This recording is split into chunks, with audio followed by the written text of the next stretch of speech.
Okay, to anyone who is potentially sipping the Brock Purdy, hype train, I want to slow you down here, right? Now, I will say for Brock Purdy's sake, he had a good game. 200 yards, 2 touchdowns, he threw 1 interception. So he did what he needed to do. But for Brock Purdy, I do think this is a pretty big downgrade from Jimmy Garoppolo. I do think that this significantly hurts their chances to make a deep playoff run. Like you said, Jimmy Garoppolo is not technically ruled out for the rest of the year. He could come, I think they said 7 to 8 weeks. And so 7 would be the divisional round and 8 would be the conference championship. And the Super Bowl would be 10 weeks away.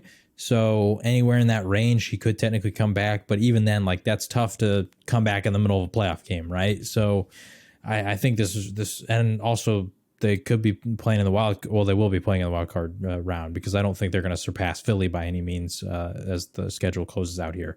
So I don't know. I just think this really impacts their potential to go deep into the playoffs. I do think that if there's any team that can make it work with a random backup quarterback, it'd be the Niners. You got Christian McCaffrey, Deebo Samuel. You can really rely on both of them in the run and short game.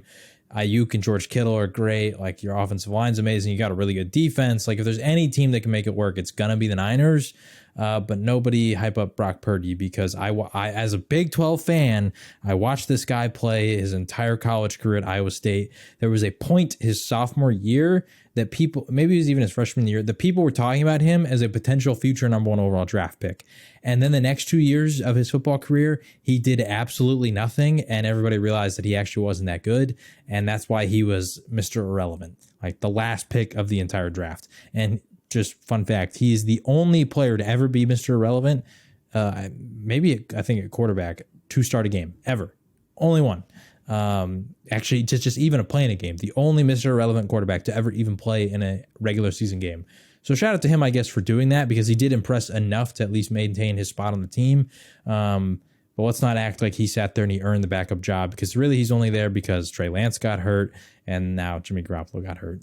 So really sucks for the 49ers, but good win nonetheless. I give a ton of credit to the defense and Kyle Shanahan, because with a guy like Brock Purdy at quarterback, especially in his rookie year, this should have been a game that they lost.